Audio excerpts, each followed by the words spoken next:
अण्णासाहेब पाटील आर्थिक विकास महामंडळाचे व्यवस्थापकीय संचालक विजयसिंह देशमुख हे आपल्या पदाचा गैरवापर करून मराठा समाजातील तरुणांसाठी जाचक नियम व अटी लादत असून त्यामुळे तरुणांची आर्थिक कोंडी होतीये असा आरोप महामंडळाचे अध्यक्ष नरेंद्र पाटील यांनी केला आहे।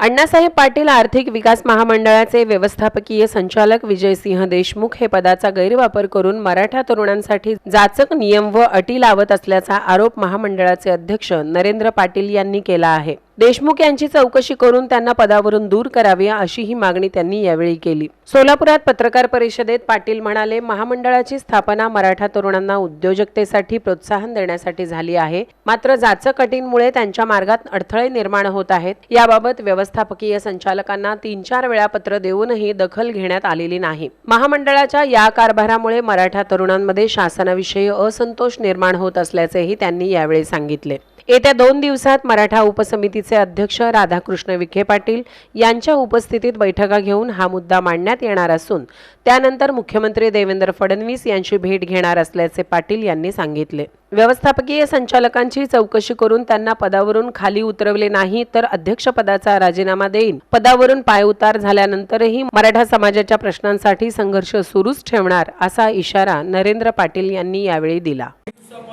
सातत्याने जिल्ह्यातल्या महामंडळाच्या लाभार्थ्यांच्या तक्रारी येत होत्या आणि या तक्रारी इतक्या गंभीर होत्या की नवीन व्यवस्थापकीय संचालक एमडींनी हेकेखोरपणे काही निर्णय घेतले।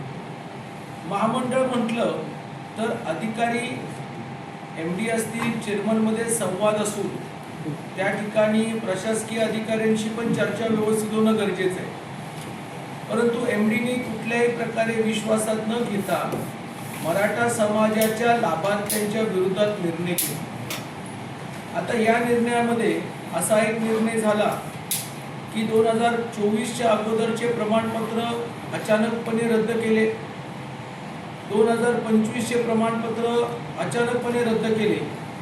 त्याचबरोबर जे नवीन महामंडळाचे एलवाय, ज्याला आम्ही प्रमाणपत्र म्हणतो एलवाय, ते एलवाय पण त्यांनी त्या ठिकाणी रद्द केले। आता एलवाय मध्ये जी नवीन अटी शर्ती आहेत त्या अटी शर्ती जर आपण पाहिली तर त्या अटी शर्तीमुळे त्या ठिकाणी सामान्य मराठा समाजाला प्रमाणपत्रच मिळत नाही। हे परिस्थिती अशी झाली, माझ्याकडे हे सगळे जे अर्ज आलेत ना, हे अर्ज जर तपासले तुम्ही तर प्रत्येकाला 10 लाख 15 लाख कर्ज बँकेने दिलेले आहे आणि या सगळ्यांची प्रकरणं महामंडळाच्या एमडीने एकदम द्वेषापोटी सरकारच्या विरोधामध्ये त्यांनी रद्द केली। म्हणजे कमीत कमी 5 ते 6 कोटीचं हे सगळं बजेट निघेल। म्हणजे काय झालं, मराठा समाजाने शासनाच्या विरोधामध्ये आंदोलन करावं, मराठा समाजाने शासनाच्या विरोधातल्या मुख्यमंत्र्यांच्या मागण्यामध्ये आंदोलन करावं, अशा हेतूने महामंडळाचे संचालक एमडी यांनी हा निर्णय घेतलेला आहे आणि म्हणून आज साधारण सर्व मराठा समाजाची भावना समजून घेण्यासाठी आज बैठक घेतलेली आहे। आणि या बैठकीच्या माध्यमातून उद्या आता आम्ही विखे पाटील यांनी विशेष उपसमितीची बैठक घेतली आहे। मी 5 जिल्ह्यातले जे माझ्याकडे लोकांचे अर्ज ते गट्टे घेऊन जाणार आहे आणि त्यांना दाखवणार आहे की म्हटलं मराठा समाजातून जन्मलेला हा अधिकारी मराठा समाजाच्या जीवावर जर उठला असेल तर मग ह्याला शासन म्हणून आपण काय कारवाई करणार आहात आणि जर शासनाची प्रतिमा खराब होणार असेल तर या एमडीवरती काय कारवाई करणार आहात आणि याची चौकशी कोणी करणार आहे का नाही, की एमडीला कोणी अधिकार दिला प्रमाणपत्र रद्द करण्याचा। या सगळ्या विषयावरती आज मी या जिल्ह्यामध्ये बैठक घेतलेली आहे।